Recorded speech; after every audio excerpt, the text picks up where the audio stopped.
Netcasts you love. From people you trust.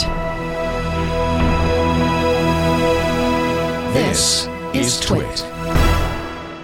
Bandwidth for Triangulation is brought to you by Cachefly at CACHEFLY.com. This is Triangulation with Tom Merritt and Leo Laporte. Episode 13, recorded May 4th, 2011. Capn Crunch.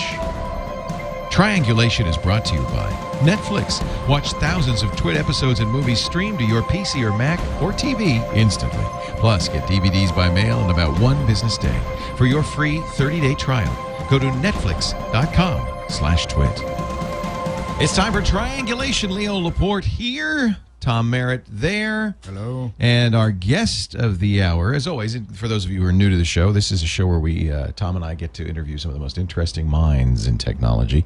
And we have had some great guests so far. And I think we'll go back to a little computer history on this particular episode. We'll be talking to Capn Crunch. Not the cereal. Not the serial character, but named because of the serial character in an indirect sort of way. Yeah, he was a well-known... His name's John Draper. John Draper. Yeah. And a well-known phone hacker who discovered... You were saying that the Capn Crunch whistle that was given away in every cereal box? Yeah, I guess, well, and we'll let him tell the story, but he got in touch with some phone freakers who told him that the whistle had the right hertz tone, and so he took that whistle and he was able to develop the blue box. In fact, that frequency was 2600. Yeah, which is why we get the name 2600 Hacker Quarterly, based on that frequency. I feel nervous calling the Crunch Man on Skype. Let's see how it works. I'm ready to get John Draper on the line. He has some limited time with us because he actually has a very bad back. I know he was hurt during his time, I believe during his time in prison. And in fact, there was a fundraising effort recently to raise the money to pay for his back surgery, and I believe he got the back surgery.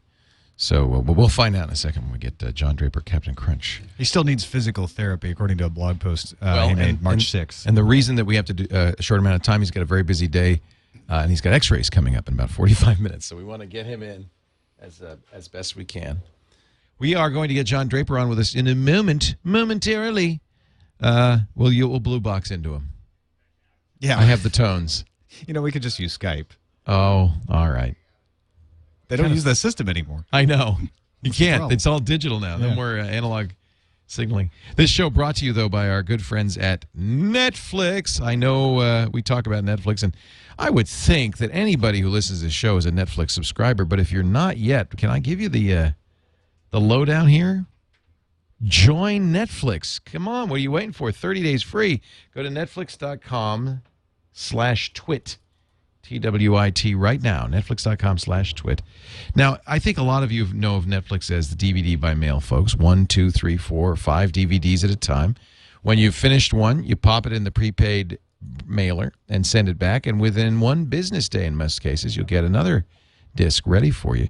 What you do is you get a queue going here, and that's what is so cool about it. So I have 5 discs. You see, these are the 5 I have out. When I send one back,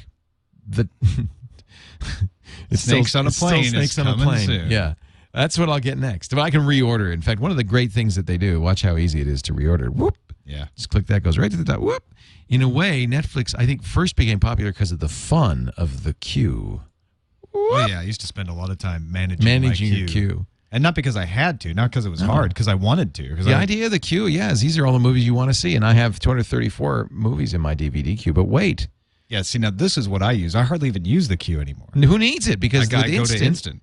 You can. I have an instant queue, but I think it's more like just jotting down movies I want to watch. Because the truth is, with Watch Instant, you watch instantly. You don't have to wait for the DVD to come. The quality is excellent. I mean, we're talking high def quality. Oh, look at the old movies: Thief of Baghdad, Road to Bali. I used to watch Road to Bali on Channel 11. On the road to Dorothy Bali. Lamour. They've got some great old movies, but. Also, a lot of new movies and even TV shows. SpongeBob SquarePants. If you've got kids, Instant Play will save your life because you can play these movies back on your iPad, on your iPhone, on your Xbox 360, your PlayStation 3, your Nintendo Wii. your Roku box, many DVD players. I mean, this is like heaven. We should find a movie that has to do with John Draper. Well, I found one. You did? Cowboy Bebop, the movie. It's an anime movie based on an anime television show. Available for streaming. References John Draper particularly, not just a vague reference to phone phreaking. It says Capn Crunch broke into the national phone system with a plastic whistle. It's true. I don't know how you found that. That is very obscure. Look at all the genres.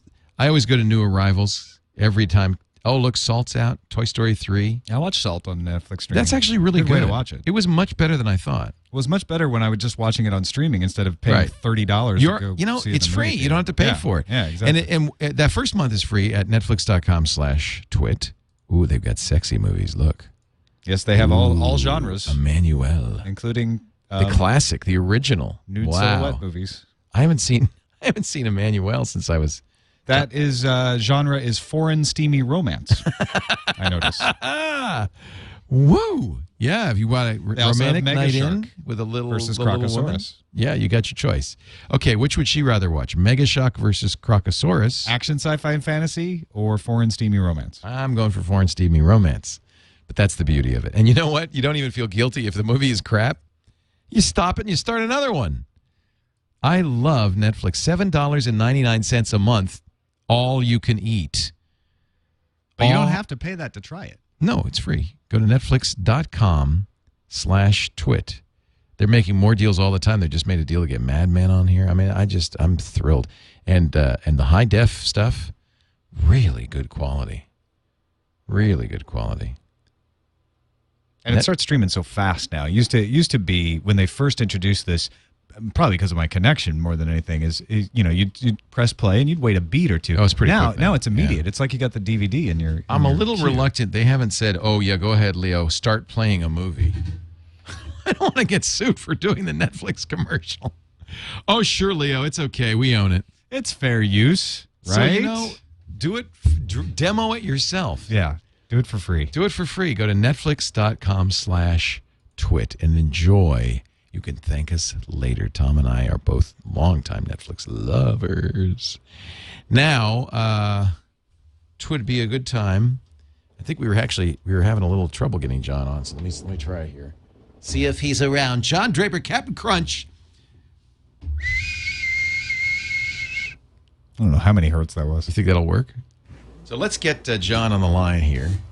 John, I don't know if you know, John had a internet TV show for a while. I saw that when I was looking up the Wikipedia article. It was like a news show. There he is, Capn Crunch. John Draper, who just got back. Hey, John, are you there? Oh, I see you, but I don't hear you. You're probably muted. Can you hear me now? I certainly can. There he is. John, it's great to see you. Yes, it's been a while since Tech TV, hasn't it? It has. And we're all well, older. I'm getting my video played back to me. That's because that's what we're looking at. So what you'll see is what the stream of the studio is. So I'm Leo Laporte. No, I see you. Hi, Leo. That's Tom Merritt. I'm Tom Merritt. And hey, Tom. How you doing? And Good. you know who you are. Do I? I don't know. Do you? First of all, John, did you get the back surgery that you needed? Last year, I got the back surgery, and this year I got a neck surgery. Wow. So you're feeling a little bit better? Well, yeah, there's still parts of my body that's still broken and needs fixing. Like my right knee's screwed up. I got to go to see I got to cut this interview short. I got to leave here at exactly 4:30 or I'm not going to make it. So we have half an hour to find out everything there was to know. But don't forget it. You can always ask me back. I will absolutely ask you back. Actually, I will be back here. Our original plan was to get you on with Steve Wozniak because I think in many ways you were a mentor to the young Woz and Jobs. Yeah, you should definitely try to get Steve on here for sure. When did you meet them? When I met Steve? Yeah. I met him at the Homebrew Computer Club back in 1975, maybe 74. This was pre-Apple I. He was working on the Apple I at the time that I met him. I was working on another processor. I was thinking of getting a 6800. Oh, yeah. But I was more interested now in just seeing how he was developing the Apple One. And then when he came out with the Apple II, which actually had a reasonable input-output device, i.e. a video screen, I certainly kind of picked that machine as the one to play with and hack on. You actually, according to Wikipedia, built a modem for the Apple II. Yeah, well, I built a telephone interface board for it. The telephone interface board was to interface all aspects of the telephone with the Apple II. It's designed to detect ring. It's supposed to answer a call when a call comes in. It's supposed to send tones and receive tones, i.e. for touch tone control, both incoming and outgoing. Now, you had quite a bit of familiarity with touch tone control because you'd worked on the blue boxes. Can you explain what those were? Nothing more than a touch tone device. Yeah. But the tones are different. The tones are on a just a sec. See over here. Are you looking it up? No. I just moved my inset picture away. Oh, okay. So you can see us, huh? Yeah. The tones are basically the same. It's the same concept, same level of tones. The only difference is the tones were different frequencies. There were different combinations of different frequencies. It was 700, 900, 1100, 1300, 1500, and 1700 hertz. They were odd numbers, and there's a reason for that, is that they don't interfere with each other.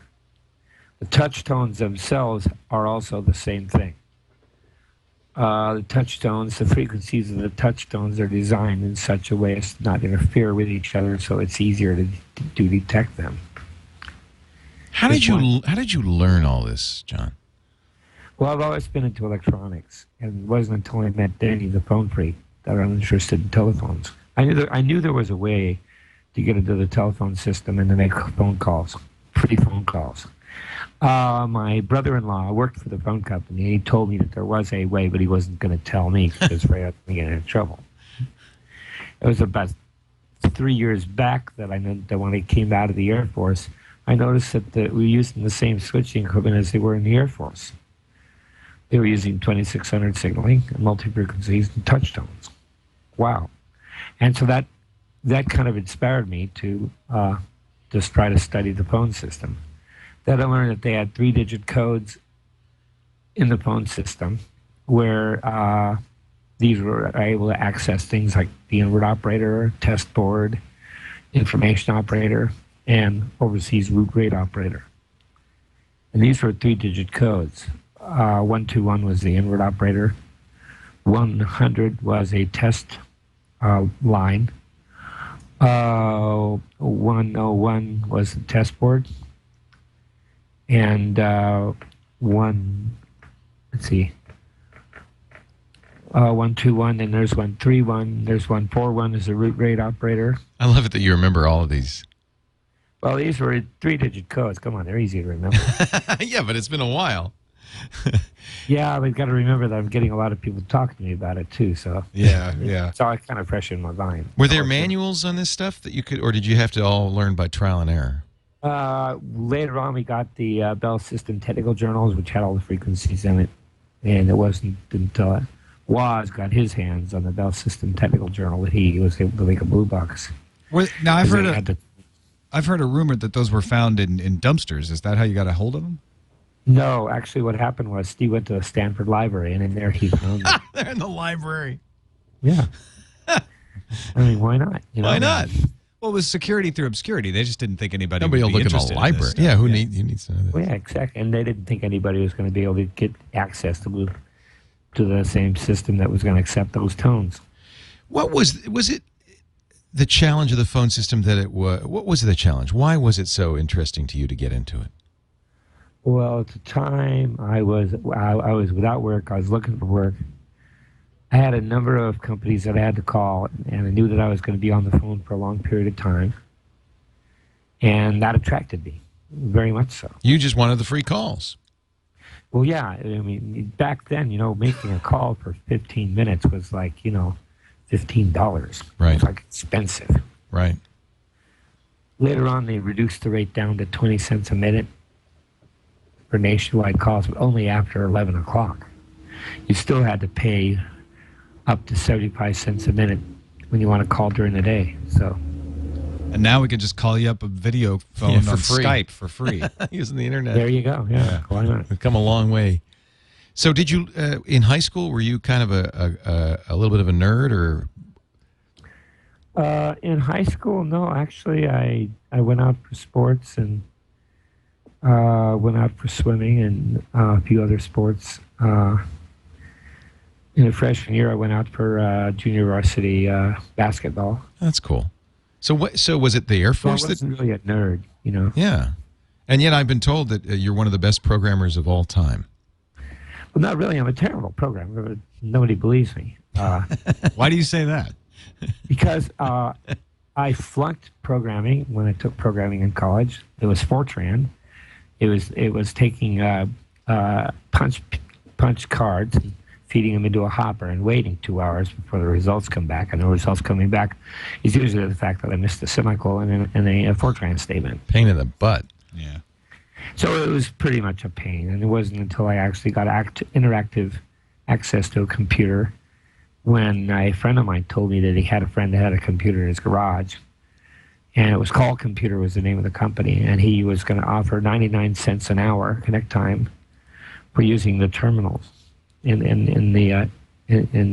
They had a walk-in terminal. You walk right in, you pay your money, and you get on the account, and you can even have your own account if you want to. So eventually I got my own account and started playing with it.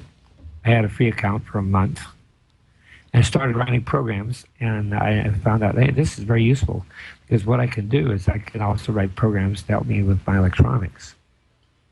And it was then that I realized how important the computers were, because I needed to design very complex filters, which required a lot of simulation tests. And I did all these simulations on a teletype.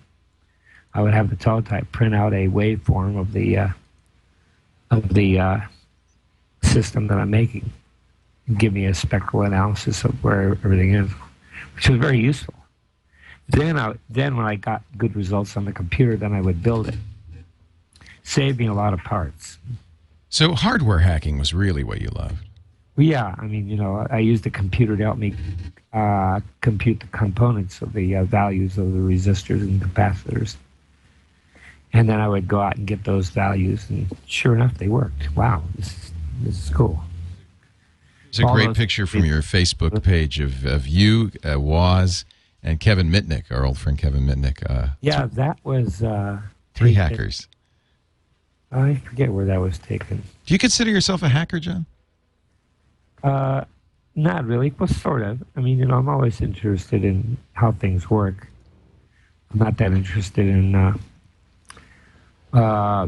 you know, destroying data or just snooping into people's files or anything. I'm more interested in how it works. Do you make a distinction between cracker and hacker, like many people do, that hacker is just messing with stuff? Definitely there's a distinction between cracker and hacker. Let me tell you about that picture. This is a great picture of you at a phone booth. That picture was taken in Seattle. The guy directly behind me in the white shirt is, God, what's his name? There's J.D. Pritchard and Bob Gudgel.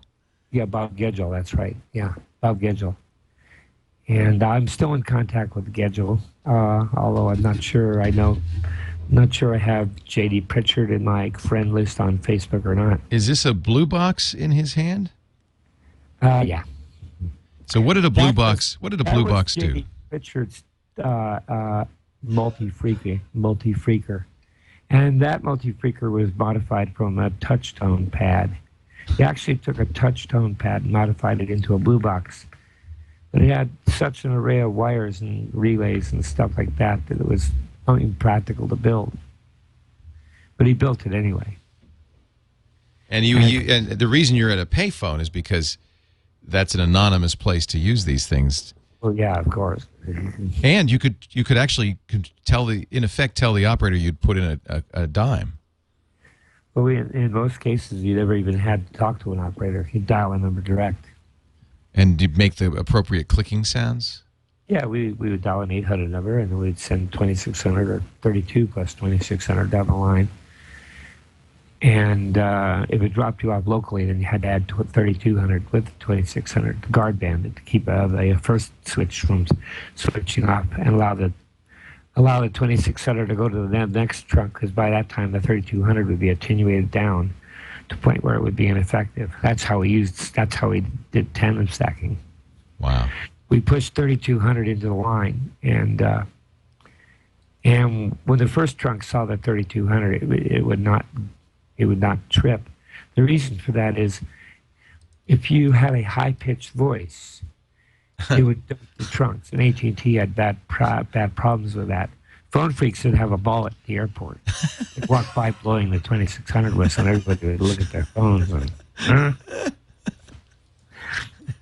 So, what kind of calls would you make? Or I get the. I would make calls to test numbers, test boards. I would see how far I could route the call. You called the Pope, didn't you? That was when I met Woz for the first day. Yeah, the first day I met Woz, he insisted that I call the Pope. Did you get him? Well, we got to the Vatican. We got to talk to the person in the Vatican. We had to find an English speaker, and it took a while. I love Woz's sense of humor, I have to say. And when we got the English speaker on the phone, I said, "Is the Pope there?" And he said, "The Pope's asleep." I said, "Well, can you wake him up?" I want to talk to him. Right. Do you know why Woz picked the Pope? Instead of the White House, or I guess that would be a bigger security risk than the Pope, maybe. Well, the White House had some very special numbers. They had one that I accidentally discovered. It was a CIA crisis hotline. I found it by scanning. I tried every number in the Washington, D.C. area. 424 was the most interesting area. I did a trace back and found to 424, translated it into a White House exchange. I said, "Oh, interesting, though. 424 exchange must be the White House exchange." Okay, so we tried the 424. Then eventually what happened, we got this guy that was really obnoxious. Told us to hang up and never call again. Why do you think he was so obnoxious? I was going to try to find that out in a couple of weeks after things cooled down. You knew you found something when your guy gets irate. Yeah, I marked that one with a big red X. But it didn't scare you off. I find that interesting. I mean, I think. Well, actually, what happened was I was in an area where if I made that call, I wouldn't be traced. So I told my friend about it. And he says, let's call the president. I know exactly what to say. We didn't know what the keyword is to talk to the president. So what we did was we had to listen in on the line first. It just so happens they were putting in this auto-verify, which is an automatic verification system. So operators wouldn't have to call a verify operator to go in. They could do it themselves. That gave access to the verify circuits through a standard Ronald trunk. And we found that the code was 042. So if you happened to be in the Washington, D.C. exchange, and that would be easy to find because you just call an 800 number terminating in Washington, D.C., you blew that off, you landed in Washington, D.C. trunk. And you'd say KP042, follow that with the number 2520011 or whatever the number was, and that would bring the White House number. So we would sit on the line, though, and we would wait because it's an auto-verify. When a call came in, we bleeped it off and we could hear the conversation. The conversation was and gave us an indication that it was a president because they asked for Olympus before the connection went scrambled. And so that's what happened. So we finally had the number. We knew this number went to the CIA crisis hotline. And that way, and did you ever get? So that's how you got the crisis hotline number. I think they're calling you right now, John. I imagine they've changed their system since then. I think I hear the phone ringing. I don't know. It's kind of weird. That was my cell phone. Hold on a minute. Mr. Draper, we've been looking for you for some time, and We're very pleased to have finally found you. I'm reading. There's a great article in 1971 in the in Esquire magazine about John Draper. They don't actually give his real name. They call him Capn Crunch. And apparently he used to drive around the country in a Volkswagen van with an entire switchboard. And actually, that wasn't really a switchboard. What was it? It was just a tie line system that made it possible to connect two lines together, which was important when I was there. And so you'd look for a phone booth that would, because that's where more than one phone line, more than one phone booth. Ah. The wires come down into a pair along the cable, and usually on the bottom the wires are exposed, so we would clip down there on the bottom. Mm-hmm. And most of the phones that we did this from were those phones along the highway that said "call from car." The phones were placed so that you could drive right up to the phone and call right there from your car. Didn't even have to get out of your car. And we favored those phones over all the others. So you could sit in your car, clip in. Drive through phone freaking. Yeah, pretty much. That's the way it worked. You don't do this anymore, do you, John? No, why should I? There's Skype. I mean, come on. There's no more phone booths, first of all. You couldn't find. I don't. Where have I last seen a phone booth? That's a good point. I haven't. I saw a few locally around here, but there used to be one over by the Wiener Schnitzel near where I live. They took that out, so it's all going away. I think they'll just leave a few of them just for emergency, but I think they're going to go by way of the history. And yet, I think in some ways we could be in the golden age of phone freaking because there's so many different systems and so many different ways to hack around with them. And yeah, do you ever? I mean, are those days done for you? I mean, you probably. For me, yeah, because the system is gone. Right. I mean, you could go to wideweb.com/phone trips. And in there is a section called Classic Tandem Stacking. That's an audio file done by Doorbell of all of the bleeps and the whistles and the chirps that you get when you make a phone call. It's all there. So you could actually hear Blue Box calls being made. Was it somebody said it was a blind kid that taught you about all this? The blind kid told me about the whistle. Only about the whistle. And that's how you got the Capn Crunch moniker, is because it was a it was a whistle found in Capn Crunch cereal, right?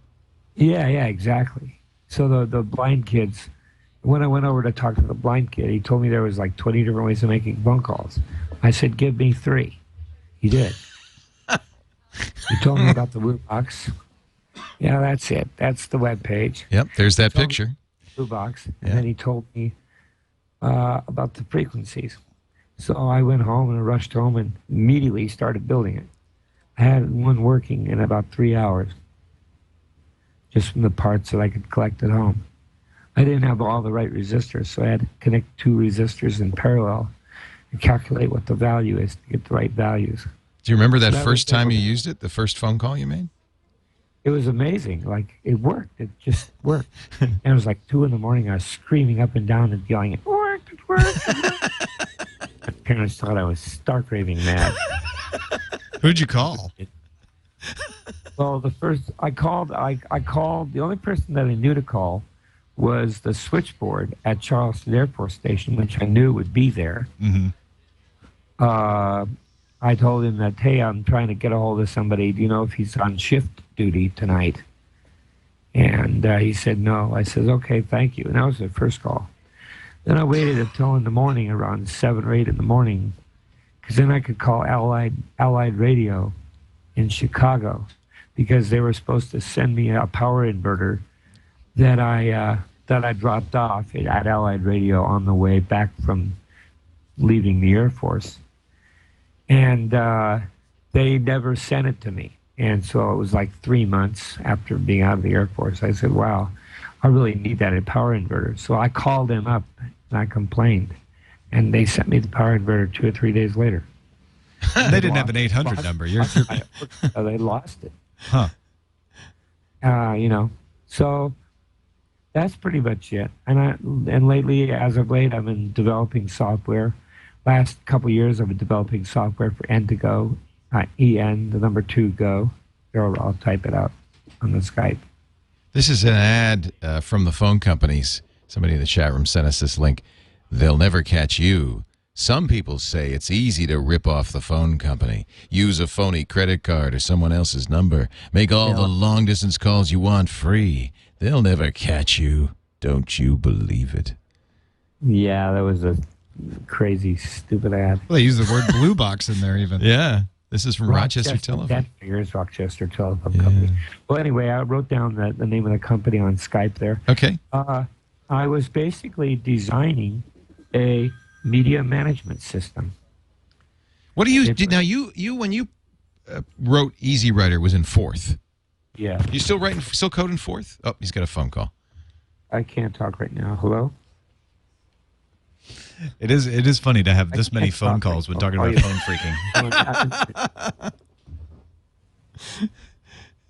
I'll turn down the sound. I don't want to eavesdrop on on John's phone call there.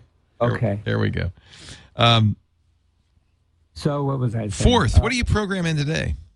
I developed in 3 different languages actually. One is C++ for multi-platform use. Really? Multi-platform IDE is mostly I use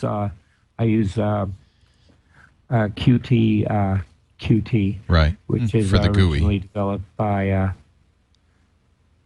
Nokia, I think. Trolltech, sure. Yeah, it's that's a multi-platform environment, particularly multi-platform. Right. For Macintosh stuff, I use Cocoa and Objective-C and Xcode and you do it all. Our iPhone stuff's the same, Xcode, Qt.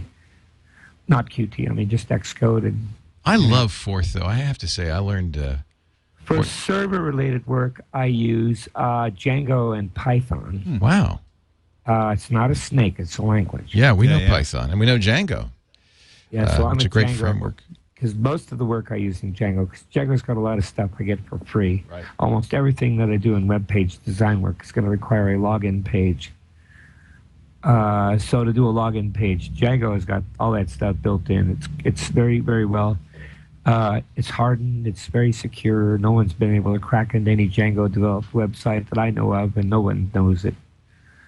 There's no SQL injection because there's no SQL. Leah Culver's a big Django fan. She wrote Pounce in Django, and so that's Convoy. a server. That's a server stuff. And for server client communication, I use JSON, JSON. You're very modern, John. I mean, this is all the latest technologies. Well, yeah, of course. I mean, I keep up with the times. Come on, I'm not that old. Did you expect him to be using COBOL? I thought he'd be using 4th. I'd be honest with you. I thought. All my teeth falling out of my mouth. I thought once an RPN guy, always an RPN guy. No, I haven't really been keeping track of 4th very much. It's kind of gone. I'm sorry to say. I interviewed Charles Moore at Tech TV.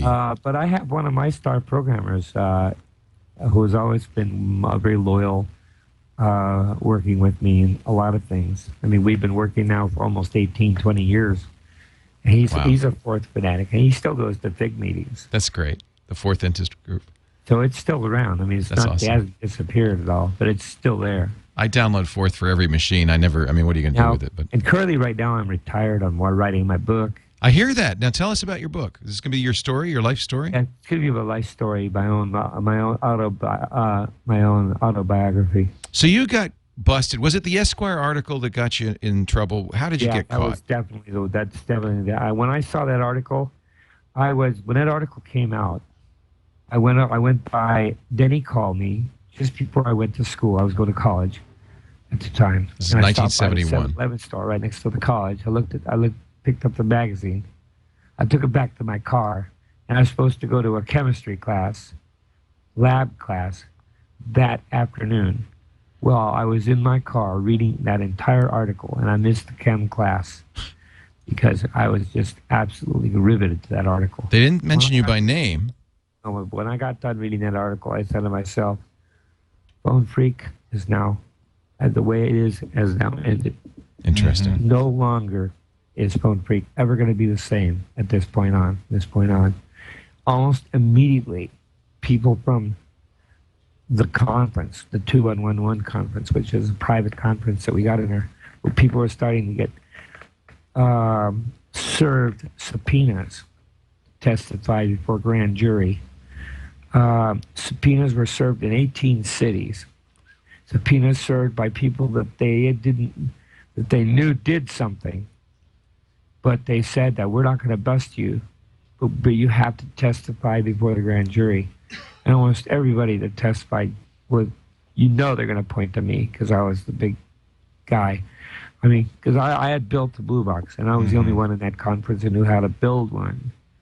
And I was giving away tones. People would come to me and they'd say, hey, hammer out this number for me. And I'd play it over the phone, and they would record it. And they'd have the recording of that number that they could have used to make calls. So they were recording your blue box I was output. only one there that had an automatic blue box that could do that. So that's how I got the name. You were the repository. I mean, they asked me, they said, what name do you want to pick? Everybody was using handles. So I says, there was Bob in Santa Monica, and there was all these names. So I says, just call me Capn Crunch. No one used that name yet. They says, oh, great, good name for you. So I used that name, and it just sort of stuck on the conferences. The Esquire magazine picked that up at that point. Once the Esquire article made Capn Crunch a household name, but not as a serial, but as a phone freak hacker.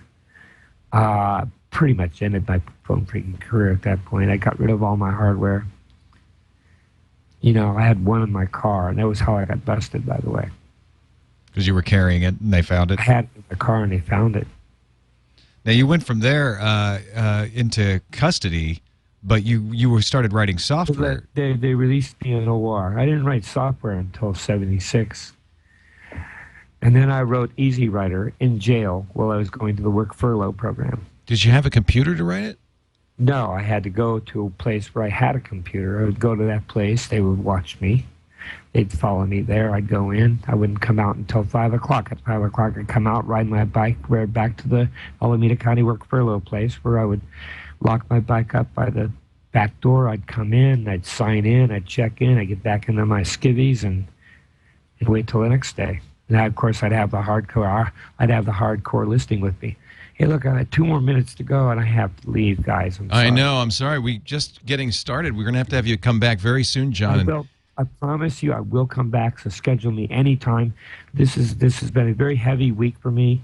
I've got x-rays on my knee. I got to go get those done before I see the doctor on Friday, because then I'll know whether or not I have to go to get those cortisone injections I needed for my back and for my knee. So I have to do that. I have to leave pretty soon. All right. John, the website, now it's the time to ask them. Well, I think we're going to let you go, and we'll just save it because we just started with programming, and I'd heard such stories about how prolific, how many pages a day you would write, sometimes longhand with. Man, it was just amazing. I was the most productive programmer ever when I was in jail. I would write the code in jail, and I'd go back to work and type it in. We'll have part 2 of our story. I would then take the hardcore listings of the code, take it back with me to jail, and examine it and debug it, looking at the code. Yeah, when you say write code, you mean longhand writing. Yeah, exactly. With pencil pen and paper. He's writing Easy Writer with paper. Yeah. And in fourth, I might add. Yeah, and that's really hard when you're writing in fourth because you have to write a stack trace for every word you use. Oh, jeez. That's disgusting. Yeah. The website is webcrunchers.com. You can find out more about John Draper, what he's up to today. And also savingcapncrunch.com. Please put that in there, savingcapncrunch.com. So you're still raising money for your medical bills and so forth? Please donate to the Saving Capn Crunch. I have to update it. I haven't had time. I'm going to do that in the next couple weeks, probably. I'm just glad you were able to get that neck surgery that you really needed. Help me out. I still have a lot of medical expenses, and I have to take care of those.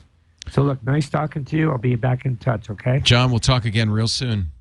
Okay. Webcrunchers.com. Thank you, John Draper. Bye-bye. Capn Crunch, or is it Capn? I think it's Capn. if you're naming it's it cereal, it's Capn. It's Capn, yeah. And you can follow him on Twitter, and he has a Facebook page with lots of the pictures that I was just showing. Most of those came from the Facebook page. a fascinating guy who is a kind of a hugely important in our history, in the history of technology, and of course, because not the least because of his influence on Steve Wozniak and Steve Jobs. Yeah, I mean, we just barely scratched the surface of the things that he did, both at Apple and in writing Easy Writer.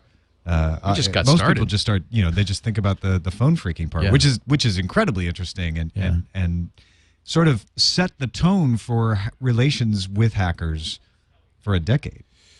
Yeah, I think more. phone freaker is actually really what he was. But Yeah.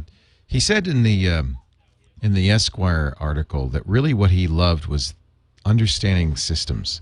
And that's a hacker mentality. Yes, right there. absolutely. That was the Bell Labs system that he was fascinated by. He says it was to make free calls, but I think he fell in love with it and wanted to understand it. It's both, right? I mean, the initial jazz is making a free call, but if that's all it was, that would kind of wear off after a while. Yeah. Stephen Levy talks a lot about him in his book Hackers. In fact, before the next episode, because we will have part 2 of this interview, I will bring my copy of Hackers in, and we'll read a little bit about John Draper in the earliest days, the dim, dark days of computing history, 1970, when Unix was young. Yeah, when I was born. This really 1970. Yeah. Jeez. When we do this show, I hope you will tune in live, but you don't have to. We do it at 4 p.m. Usually, we're a little early today, but 4 p.m. Pacific, 7 p.m. Eastern time at live.twit.tv on Wednesdays. And boy, when you miss it, you miss a lot because there's such interesting people. But we do make it available for download. We've got 13 episodes under our belt now, so you can find all of those at twit.tv/TRI. And I can't wait. This is actually a great cliffhanger. Part 2. Yeah, it is. Of the Capn Crunch saga. This was just Cap'n. Capn. Wait, The part crunch 2 is to come. with the crunch. I want to thank you for joining us, and we'll see you next time on Triangulation.